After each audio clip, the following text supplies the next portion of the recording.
నిన్న చాలా పెద్ద పెద్ద ఉపన్యాసాలు ఇచ్చారు రాహుల్ గాంధీ గారి దగ్గర నుంచి కాంగ్రెస్ లో మల్లికార్జున్ ఖర్గే దాకా. ఏదో ఓట్ స్టోరీ జరిగిపోతుంది ఇవన్నీ అని చెప్పేసి. మరి ఇంతకీ భారతీయ జనతా పార్టీకి ఆ ఇప్పుడు కేరళలో వచ్చింది ఒక త్రివేంద్రం, అది కూడా 50 సీట్లే.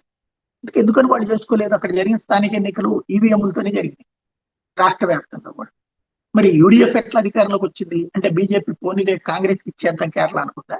ఎల్డీఎఫ్ సెకండ్ ప్లేస్ కిందకి వచ్చింది అంటే వాళ్ళకి ఇచ్చేద్దాం అనుకుందా? అంటే బీజేపీ గెలిచినా బలపడిన ప్రతిసారి ఈవీఎంలు పనిచేస్తే మన ఫెయిల్యూని మనం కవర్ చేసుకుంటాం. అదే సమయంలో మనం గెలిచినప్పుడు ప్రతిసారి కూడా ప్రజాస్వామ్యం పరిధి వెళుతుంది. ఏంటంటే వ్యవస్థని బెదిరించడం, దబాయించడం. ఒకప్పుడు వీళ్ళ ముత్తాత దగ్గర నుంచి వీళ్ళ నాయనమ్మ దాకా అదే అలవాటు.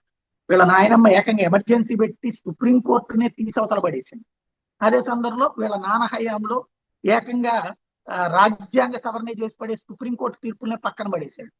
అదే జవహర్లాల్ నెహ్రూ గారు అయితే ఆయన ఇష్టం, వీళ్ళ ఇష్టారాజ్యంగ వ్యవస్థలని, ప్రజాస్వామ్య స్ఫూర్తి అనేది ఏమాత్రం లేకుండా వ్యవస్థని చిన్నాభిన్నం చేసేసి సర్వనాశనం చేసి ఎన్నికల సంఘానికి అధికారిగా, ఎన్నికల సంఘానికి సంబంధం లేనటువంటి వాళ్ళని తీసుకొచ్చి పెట్టినటువంటి ఘనత.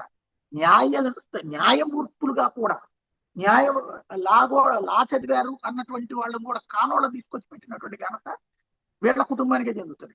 ప్రజాస్వామ్యాన్ని కుటుంబ స్వామ్యంగా చేసుకున్నటువంటి వాళ్ళు ఈ సొల్లి కబుర్లు బాగా చెప్తున్నారు.